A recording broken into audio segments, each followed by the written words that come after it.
What's up, insiders? You got Sam here. You got Whatley to my left, to my right. You can figure out which side.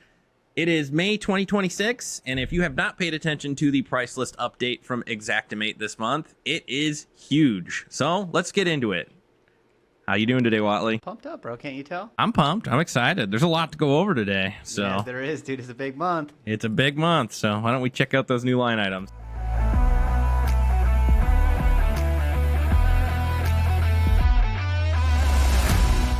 New line items. All right, Whatley, we've got 23 new line items here in May 2026. And starting off here, I know you are near and dear to some of these line items. Why don't you lead us out of this one? All right, so these cabinetry line items, specifically around shoring, a lot of conversations have happened between Actionable and the pricing department over the last 6-7 years around incentivizing restorers to do a thoughtful job to preserve the countertop. And advocating on behalf of the membership, the position was, hey, if we're a restorer and we actually shore the countertop up and we retain it, then we should otherwise be compensated for that effort. And so that originally is expressed to line items 116 and 17 down there that you have in the WTR category, whereby you can detach lower cabinets, but there's also a different line item, you know, that pays what, 80% more, that contemplates, you know, shoring of those countertops. And that requires a lot of sometimes material, right? You see 2x4s a lot out there for that, and it's a lot of labor. So that all tracks. But check this out, they added it in the cab category. Okay. Yeah, more than that. We got some extra line items here. Right, and they're done a little bit differently. So let me point out the difference. So the shoring line item, detach and remove, not detach and reset, right? Detach and remove. That's atypical in and of itself in the line item description. But then it's an add-on line item. And so that would be an add-on to what is the line item just before it, low D. Now that's really bizarre because the WTR line items, if you look below, they aren't accretive. It's not an add-on. And you can see it's that a standalone. in the price structure. It's a standalone. And so for whatever reason with cab, this is an add-on. So what is the rule within the actionable rule set is if you're going to include cab low D, then we got to remind our user that the add-on might be warranted if they're shoring the cabinet. That's what I'm seeing. But do note that delta. So those of you who have become familiar with the WTR line item, if you feel so inclined to bill for it on the repair side of the house, then make sure that you're including your add-on for that activity because those two line items, they're accretive to one another. So, yeah, very interesting to see it like that. The difference between the two categories for sure. It's moments like this that, dude, I'm so glad Exact Expert and the rules exist because you're just like, how could you memorize the nuances between those two? And if you don't get this right as a restorer, right, what are you leaving on the table? You're leaving the, on the table here, what, $20? I should clarify the price structures. In so much as right before, you know, you and I started this recording, you did set the WTR line items to do non-O&P. So we're reconciling the economics for you. But ultimately, the cab category pays more than WTR, but not that much more. Something to keep in mind. Amount. Yeah, something to keep in mind. And just interesting that those two line items are done totally differently within those categories. So if you're shoring your cabinetry, make sure you're looking for cabinetry extraction line items that include shoring. Okay, there is that. And then what do we have? Cabinetry upper wall cabinet unit detach. What's new about that one, Fletcher? The line item number 4. The only things that we're seeing with these other ones are just they are new to the cabinetry category. So there's standalone detached line items for a full height cabinet, for a upper wall unit, a vanity, or a vanity with a countertop. Before, and what was the idea before? It was just remove? You could just set it to remove, yeah. So now they're actually putting it in as detach. So, I wonder why. I don't know. We can look at the vanity and see if there's a price difference. Yeah, that's what detach is $31.91. Remove is $9.05. So it is accounting a lot more labor there for being careful to be able to reset it. That makes sense. Yeah. Wow, that's really good work. Utility for, you know, the estimator and the restorer really being able to have that option. This pricing department doesn't get enough credit for the nuances that they've built into this price list with now 18,000 line items. That's really good work. Okay, cool. That makes sense. I see what you're doing there. So yeah, if you're detaching cabinetry With the an eye intent to towards save and resetting it. reuse, yeah. Yeah. Yep. That's good. Maybe what we could do is guide the user sort if they're going to use these detached line items in F9 note. We do an alphanumerical text string and look for the word like thoughtful, such that like thoughtful extraction is warranted to help justify those. Yeah, for sure. I'll let you and the team do whatever you want to do with that guidance, but might be something there just to help adjusters understand why that's a different line item. Yeah. Yeah, well, there's never a shortage of things to do every time a new price list comes out. Dude, you guys are going to be busy this month. Yeah, there's all right, lots let's to get down to take the care of here. underlayment, dude. What do you got here? Yeah, so we've got new line items here for Dimple Underlayment. So if you're doing, this is most common in an environment of doing like a crawl space, like moisture protection or, waterproofing or dry spacing a crawl space. But it is used in some instances for like a floor underlayment. So, for example, here we can take a look at this Home Depot page. This is what it is. It's basically just a plastic dimple mat that you would put down on a concrete slab, generally in a basement, before installing like a laminate floor or wood floor above it. And what it does is it creates the vapor barrier that you need, and two, it allows air and moisture movement underneath, so you're not going to have mold growth. It's lit. So a common proponent that you might do in a lot of instances like that too is you'd put down like a visqueen, and while it works as a vapor barrier, there's no ability for that moisture to move around, so a lot of times it can create and start to grow mold within that environment if there's enough bacteria there, even though like concrete and visqueen aren't great surfaces for mold growth. It can happen in certain environments. So what's the play is that you guide our membership towards these new Dimple line items, because this is a lot of what we're using nowadays. They're probably better. It's a more modern installation method is really what it is. It's modern building practice versus what we've done for years. I just got news. We've got a new member of Team Actionable. Oh, really? Yeah. It's here, huh? Yeah, Cole Marting and Haley just had a baby. Baby Marting. Yeah, if you're friends with Marting, give him a little nod. Just wait about a month. Yeah, that's true. Wait a month. Give them their piece. But anyhow, how exciting, man! We got a new Actionable team member. Yeah, so, it is. It's great to hear that. I'm glad. Congratulations to the Marting family. And on the edge of my seat today, wondering when we were going to get news. So it's good to hear. That's the word. But yeah, so these Dimple, they've got it in FCV and FCW category. So you can it doesn't look like the price changes, but they've got it in both categories. So if you're doing wood, you can keep it in wood. If you're doing vinyl, you can do it in vinyl. New bid item for electricity consumption fee. So, useful in certain scenarios for sure, but I just learned something about that. Yeah. Just to try to add something useful about this consumption fee.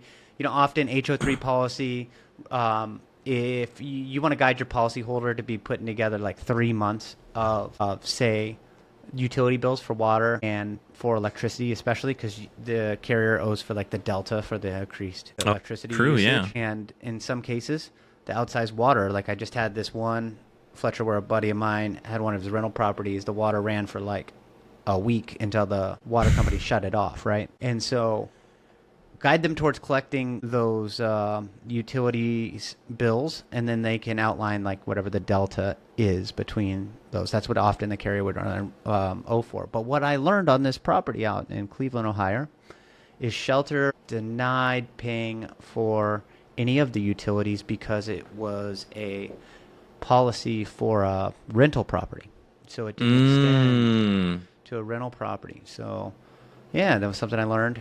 So just keep that in mind, the difference between like a residential or like a DP6 rental policy. And there's others beyond DP6s, but a little bit of difference about how that's handled. So keep an eye out for that. I think that line item is 4. I think this is probably typically for like an IA or staff adjuster. More than likely. Line item.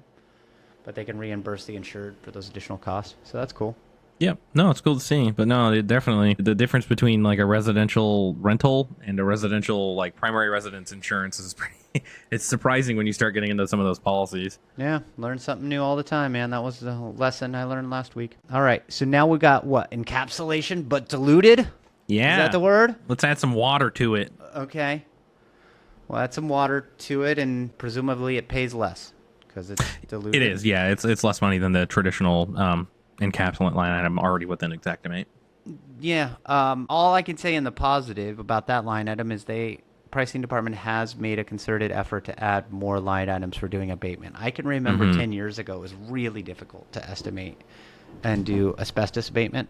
Oh, yeah. But now it's way, way easier. So tip of the cap for making that happen. All right, so tell me about, these are laminated. This is my jam right here. We've been talking about this for like 6 months, and they're here. We have. Okay, crack open that additional item information, or at least your F9 note for what materials this covers. Dude, it's very unique that they put the materials, the actual name of the brands in the additional item information. It's in all of them, yeah. That they did that. That is very atypical for the pricing department. But they're really trying to clarify for the industry when RFG 300 applies. And I'm not going to spend the time reading off, Oak Ridge or Cambridge or Tumaco Heritage, all that nonsense. Like, either it applies or it doesn't. They're outlining exactly what this line item is for. And they're outlining what RFG 300, which is the existing line item. Before RFG 300 minus just got introduced, they're outlining what RFG 300 is for. And so this should really help constrain any arguments about what it is or isn't. Like, just go find yourself your shingle and find the brand, and then connect the dots to the line item. But RFG 300 is a really commonly used line item, and I think RFG 300 minus will be commonly used as well. Probably one of the top line items in all of Xactimate. So. Yeah, it's gonna be common. I mean, I think especially with how the grades of shingles have changed so much, in the past 10 years. Yeah. Like, your laminated architectural shingle is much different now than it was 10 years ago, and there's so many different qualities and grades you can get for it. But that's why the pricing department's job is never done, right? Because building material keeps evolving, and this is just an expression of it. But very, very cool that they bothered to include the manufacturer that is really behind that material pricing buildup for those line items. So I dig that. Yep. Love you guys' thoughts in the comments about whether that helps or hurts your ability to settle a claim. But in my view, I think it helps. Yeah. Yeah, I definitely think so. The S variants, guys, that's where that's a without felt. So yep. That's the distinction there when S gets involved. Yep, and then they've got the ITEL ones too. So there's the NRP 300 minus NRP. I found this one interesting because it's long enough for a selector that it's NRP 30S minus for the without felt. It's at max carry, or it's at max characters. Yeah. Huh? So they took it from 300 to a 30S, but I like it. It gets the point across. Detail. Wow, you don't see that very often.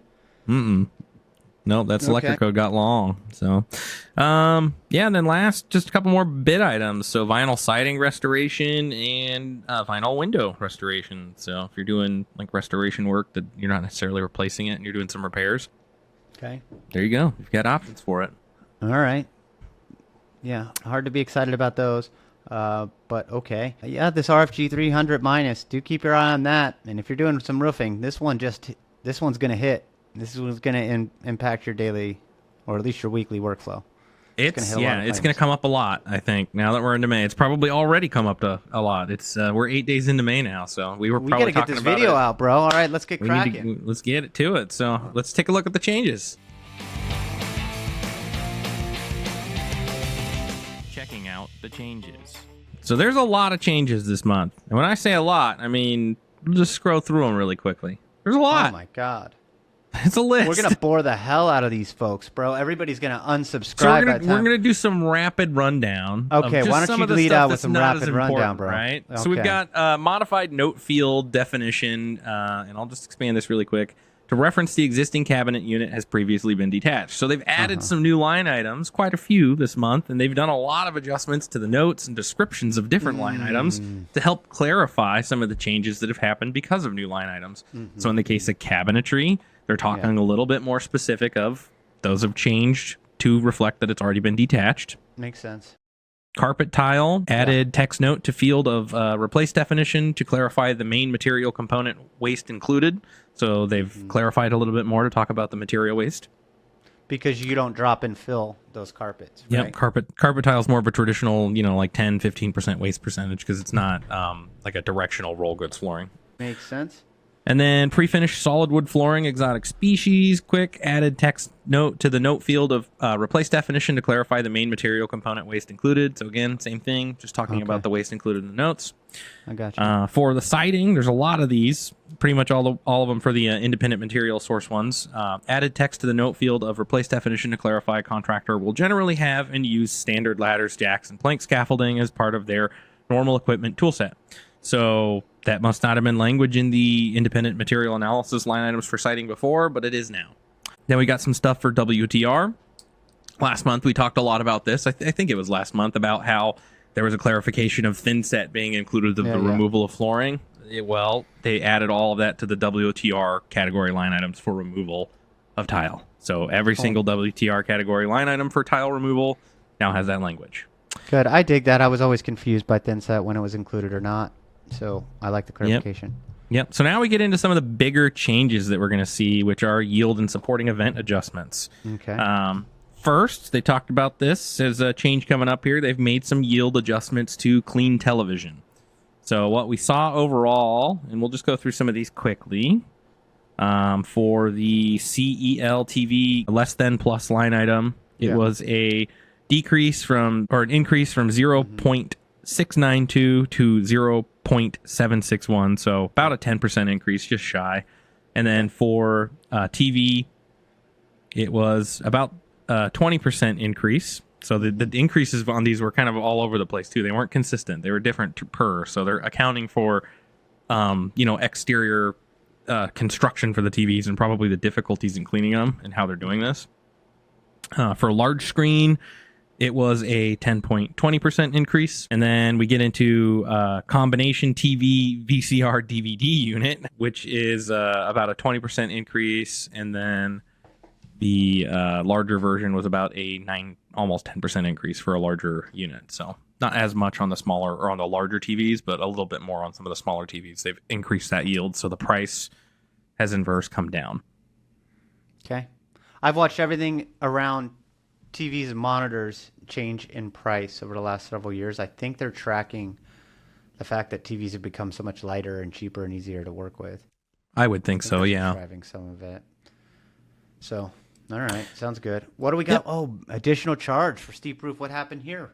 They adjusted one yield here from a 2.084 to 2.193. So about a 5% increase on the labor yield for greater than 1212 slopes. So the price on that one come down just as Remember, there's an inverse relationship, folks, right? As the yield goes up, your price goes down. Yep. And then your price goes up. This is the one that I think was pretty substantial. And I'm going to go ahead and pull up side by side here the last month's price list because the difference was huge. Huge.